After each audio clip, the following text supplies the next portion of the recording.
There's a brand new tool that is the best AI image generator on the market. Runway now allows you to control camera movement directly inside of Gen 3. Hollywood is hiring AI experts like crazy, and the future of video games now has a prototype that you can play for yourself. This is your AI film news of the week. I want to kick things off by thanking everyone who came out to our LA meetup. It was awesome to see over 100 people in attendance, and also a special shout out to the West Palm Beach meetup that happened yesterday. Okay, cool. Let's get to the news. I want to start things off by talking about a brand new image tool called Flux Pro Ultra. So up to this point, if you've used Flux, you know that they had a Pro model. But one of the problems with the Pro version of Flux is the images were pretty small. The file size was tiny, and there wasn't a lot of resolution and detail there. Well, that has all changed just a few hours ago. Flux now gives you the ability to use an Ultra model that has much more resolution and details. They say it's up to 5 times the resolution. Let me show you how to use it. So there are a lot of platforms that you can use Flux Pro Ultra on. I'm going to be using Krea here, so just go to the Krea website, go ahead and click Generate Images. So now you can type in anything you want. I'll say a cinematic still of a man holding up a sign that says Flux Time. And we can go over here to aspect ratio, and we'll select 16:9 just for, video aspect ratio. You can, of course, upload a style if you wanted to upload a specific style that you want to push this in a certain direction. But whenever you are ready to generate your image, just go ahead and click Generate.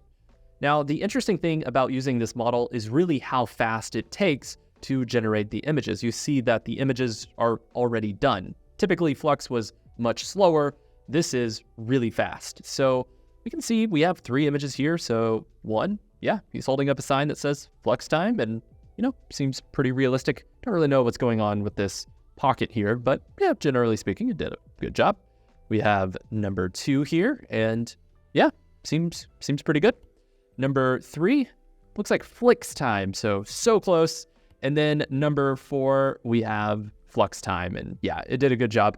I love how it created this scene here with these 2 other guys, and they're like, dude, Gary, you're just talking about Flux too much. And he's like, no, it's Flux Time.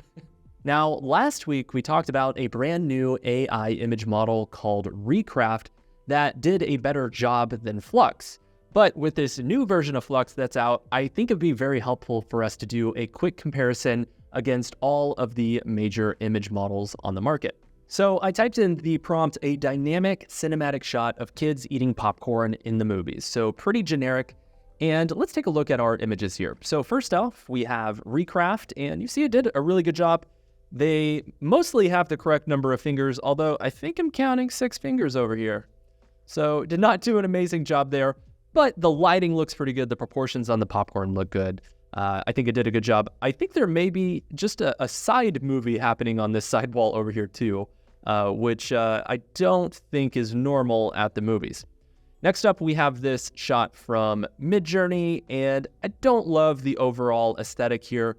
The words on the popcorn bucket don't look good. The way she's eating the popcorn, it looks like she has the tiniest little popcorn bucket possible.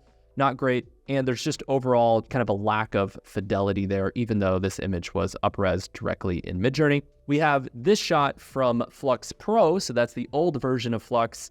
And there's just kind of something plasticky about the faces of the kids, especially when you up-res that specific image.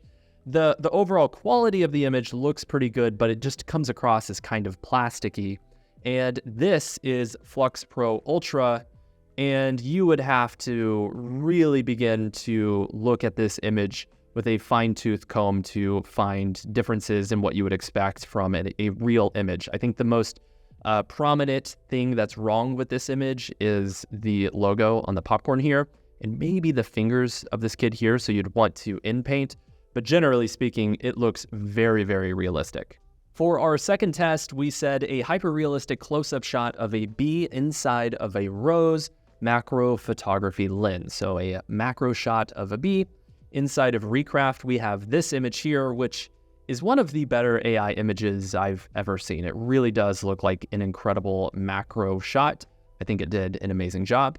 We have this shot from Midjourney, which is really coming across more as like an aesthetic music video kind of vibe, and the bee really doesn't look hyper realistic, so not an amazing job there. Now, Flux Pro, the old version of Flux, looks like this, and it does look realistic, and there are details there. Now, I don't think that the overall flower looks anatomically correct. It seems like the petals are kind of too large on one side, but not too bad. And then finally, we have Flux Pro Ultra, which looks like this.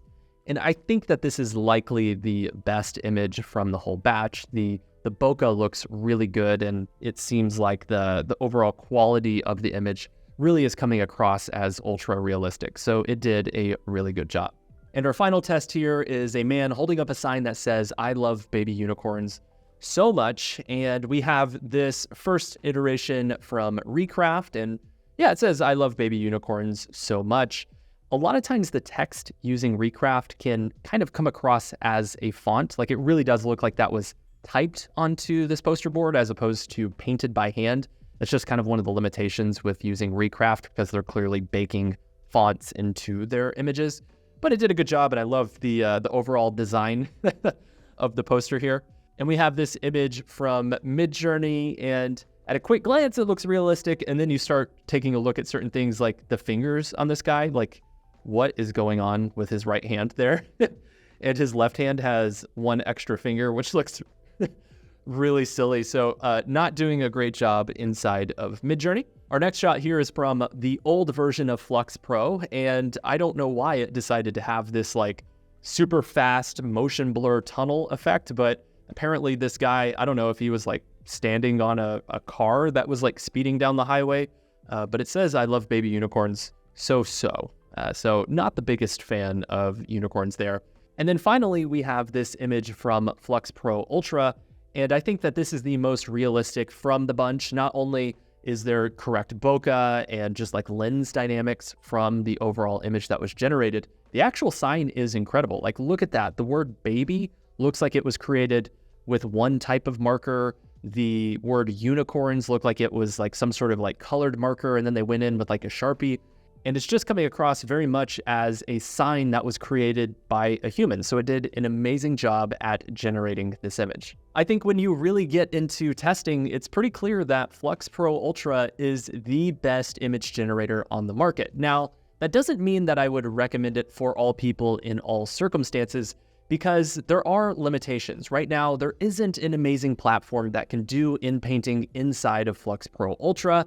Also, training LoRa's with Flux Pro Ultra is also very challenging. So if you're looking for consistent characters or things like that, you kind of have to go down to Flux Dev in order to pull that off, and that can be slightly technical. So there are definitely perks to using tools like Midjourney to generate images because of the advanced tools and functionality that are baked inside of those platforms. But if you're looking for the best overall image possible, I think Flux Pro Ultra is the tool for you. The team at Runway released the ability to have meticulous, fine-tuned control over camera movements directly inside of Gen 3. Let me show you how to use it. Just go over to the Runway website, and you can go ahead and click on Generative Video. This will pop up the Runway Gen 3 Alpha model. Just make sure you're in Gen 3 Alpha. So now we need to upload an image. I have this image of this guy here. We'll go ahead and drag and drop it into Runway.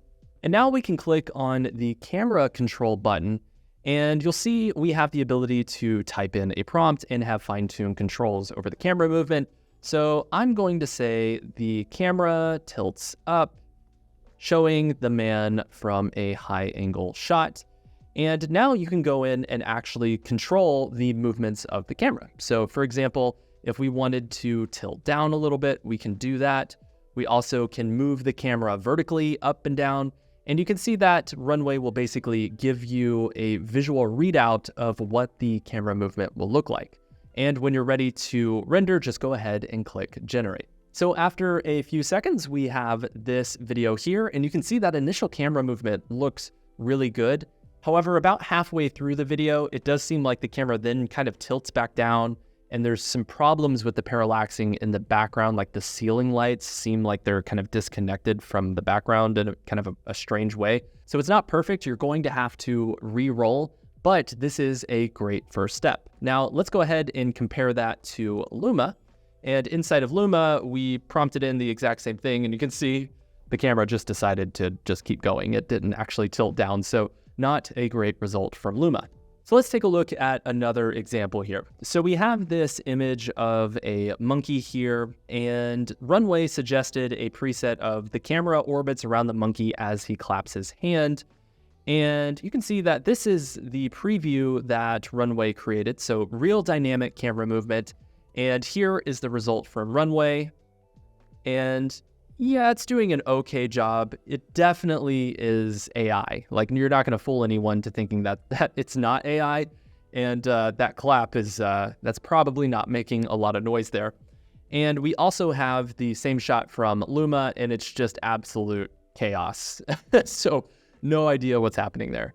And then finally, we have this image of this woman here. And let's say that we want the camera to slowly pull out and rotate as the woman is talking on the phone. So here's the shot from Runway, and it looks pretty good. You know, it introduced more information to the scene and it looks realistic, so it did a good job. And then finally, we have the shot from Luma here. It didn't do a great job, kind of blurry, low resolution, not my favorite result. This is really important technology because having fine-tuned control over your camera movements is really important whenever you're working on a film project. It's not just about re-rolling again and again until you get something. It's about having meticulous control over your generations so that you can tell the story that you're looking for. So it's really cool to see that tools like Runway are giving you more control over the final output.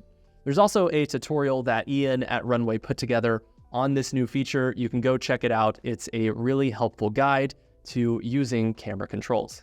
A research team from Google put together a project that outlines not only the future of video games, but also more than likely the future of film and entertainment. So the project is called Project Oasis, and it creates a video game in 20 frames per second in real time. So this isn't generating a world that has to load, it's literally generating it as you go. So there's no game engine at all happening. It's simply creating the game in real time, which is absolutely wild. So you can actually play the game for yourself over on the white paper website. All you have to do is click the play demo button and it will start up the Oasis gameplay. There's a lot of different options that you can pick from. Let's say that we want to pick this mountain meadow. Right now, it's kind of in a Minecraft aesthetic, but it will only get better in the coming years. And the cool thing is you can walk around this video game world. So it's wild because as you're walking around, the AI system is generating the world. It's not loading pre-existing code to make this happen. It's literally creating all the pixels for every single frame.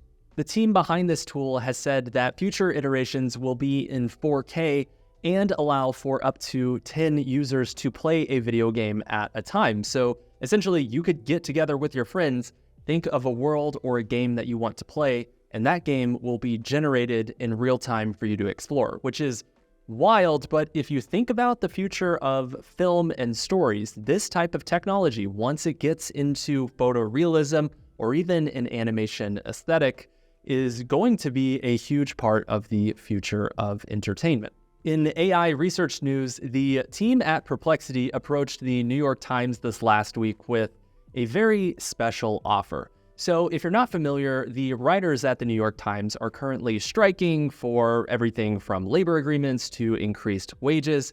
And the CEO of Perplexity approached the New York Times and said, hey, since you don't have the staff right now, what if Perplexity helps with putting together the articles?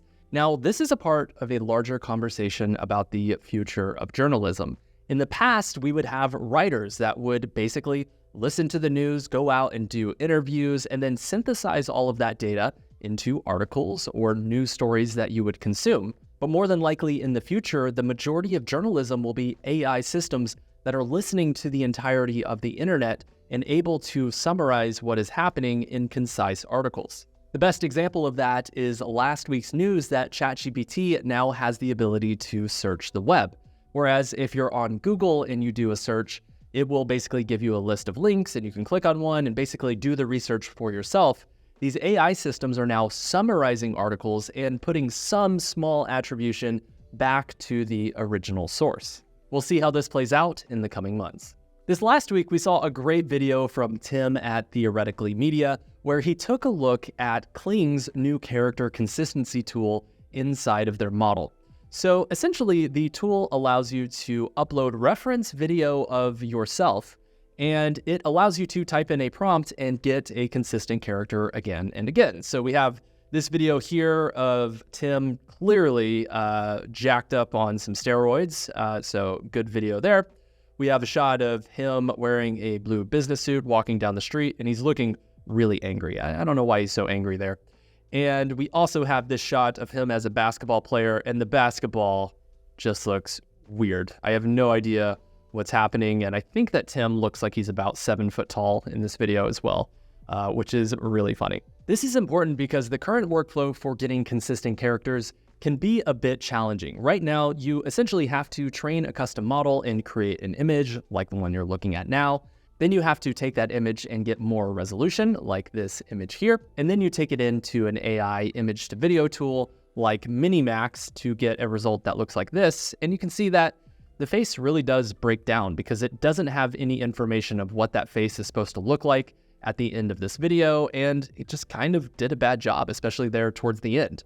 So having checkpoints inside of the video tool to make sure that that character is consistent is really important.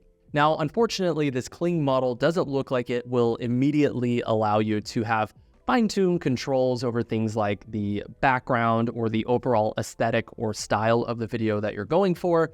So it probably will only be helpful to generate memes as opposed to actual videos that you can use inside of a film project. But it does highlight the future of baking in custom models and checkpoints into the actual video generators. The team at Stability AI has released 3 new models for Stable Diffusion 3.5 that are positioning themselves as competitors to Flux. The 3 models are large, large turbo, and medium, and they essentially correspond to a comparable Flux version of the tool. But let's take a look at this tool in action. So I want to take a look at the best model here. So we have 3.5 large, and let's type in a prompt. I'll say a cinematic still of a man dressed up as a dog holding up a sign that says "Stay curious," and then go ahead and click run. So here is the image from 3.5 large. It did a pretty good job. I think it looks fairly realistic. The text does come across a bit more like a font, but it did a good job. We have this shot from Midjourney, and that looks like an actual wolf character, and the text is just terrible. I would say that if I saw this person on the street, I would run very fast in the opposite direction. And then finally, we have this shot here, and I think that dog head looks a little too realistic. Like, this is one of the better Halloween costumes that I've ever seen because it really does look like a real dog. But the sign does look realistic. The overall aesthetic does come across as cinematic, and I think it did a good job. I don't think that this model is as good as Flux, but one of the things it has going for it is the fact that it is completely free to use for both personal and commercial projects. So if you need to use this for a paying client, you can use this model without having to eventually pay the manufacturer of the tool for the actual software. There was some big news from both Netflix and Google where they're saying that generative AI gaming is a huge part of their strategy going forward. So there was some news that Netflix laid off some of their human game developers that were a part of this team called Team Blue this last week, where they are really beginning to prioritize generative video games inside of their platform. And of course, we had the news from earlier about Oasis, which is a real-time generative game. But there was also this news from Google for a project called Unbounded that basically is an RPG game where the characters and the overall gameplay mechanics change using generative AI. So you can essentially ask this wizard to do whatever you want, and he will basically go through the process of doing that thing all using generative AI. And of course, there's health sliders and resource sliders and all of the things that you would expect inside of a normal video game. And I think the fact that both Google and Netflix are really doubling down on video games shows that interactive entertainment is a big part of the future. There was also some big news from Hollywood this last week where some big studios and high-profile directors have had some major moves when it comes to hiring in-house AI talent. The first big news comes from the Russo brothers, who hired Dr. Dominic Hughes to be the chief scientific officer at Russo Brothers Productions, and he is basically going to be their in-house expert when it comes to using innovations to tell stories. The Russo brothers are really pro AI and have explored a lot of interesting concepts in the space. And speaking of things that are associated with Marvel, Disney has actually announced a brand new Office of Technology Enablement that essentially is going to be a creative department that is exploring AI and XR. So Disney has, of course, behind closed doors, been exploring this. This is the major announcement that is bringing it to the forefront. They are hiring a ton of AI artists, and this new department is more than likely going to be the one exploring the future of filmmaking. The reason why I wanted to share this news with you is the fact that there are going to be increasingly more and more opportunities to people who understand AI tools. And of course, if you want to learn how to use AI tools in a filmmaking context, I highly recommend checking out our courses at Curious Refuge. We train artists at every major studio, including Google, Netflix, and Disney, and we would love to have you inside of the program. We just started our November session last week, but our next session is opening up very soon, and be on the lookout for a super secret Black Friday event that we will be announcing in the next couple of weeks. In funny AI news, we saw this project from Rory Flinns this last week that made us really laugh. So he took a Midjourney image of this kind of like 80s buddy comedy aesthetic and took it into Minimax. Then he basically prompted in the camera motion as two men, and then he basically just prompted in random movements. And you can see there's just all these ridiculous things, like, yeah, they're like dancing here. He like grabs an ostrich for some reason. They run from a T-Rex, which is great. They play with an alligator, and then they like jump into a pool, and I have no idea what the physics are there. They also just like get sprayed, and then he just starts like drinking, and then they're oh my God, like what is even happening here? Then Frankenstein, he just waves. That might as well happen. There are also quite a few AI filmmaking events that you need to know about. Of course, thank you so much to everyone who came out to Los Angeles this last week and to West Palm Beach. We also have the team from Curious Refuge speaking at Infinity Fest out in Los Angeles today. And there are a few other projects that you should know about, including the Runway meetup in Marseille, France, which is happening this evening. There's also a Gen Battle in San Francisco with Machine Cinema on November 13th. There's a Curious Refuge meetup in Chicago on November 14th. And the New Wave AI Film Festival is happening in Los Angeles on November 23rd. You can, of course, see all of the AI film events happening around the world by visiting the events page over at Curious Refuge. And I do want to highlight that we do have a jobs board where we curate all of the AI filmmaking jobs that we can find around the world. You can find a link to that jobs board and apply for your next big gig by visiting the link below this video. And that brings us to our AI films of the week. The first film that I want to highlight is called The Last Immortal by James D. Phillips. The project really does feel like a blockbuster, and it explores basically this genius who decides to trade his skin for a mechanical body, and it has some really beautiful sound design and some light compositing. Now, I do think that they could have pushed it a little further with consistency as it relates to color, but overall, the project is really interesting. The final project that I want to highlight this last week is called The Schniitzel Dilemma by Nicholas Newbert. Nicholas is one of the head filmmaking researchers over at Runway, and he basically just put together a conversation scene using Runway Act 1, and I think it just showcases what is possible using AI as it relates to character consistency. There's also some really funny voice swapping in there where you can tell that Nicholas is the voice of both characters, and it's just really a funny project that I recommend checking out. Thank you so much for watching this week's episode of AI Film News. Now, I want to let you know about an AI Film News podcast that we are releasing today. So, We are starting up a conversation between me, Fred, and Jagger at Curious Refuge to basically talk about all of the news we weren't able to get to inside of this episode. If you like listening to people talk about the future of entertainment and go into more information about some of the topics that we brought up inside of this episode, I highly recommend clicking the link below this video. We're putting these podcasts on a new channel, so be sure to like and subscribe on that channel if you're looking to get the latest episodes of the Curious Refuge podcast directly here on YouTube. Okay, thank you so much for joining us for this week's episode of AI Film News. We will see you next time.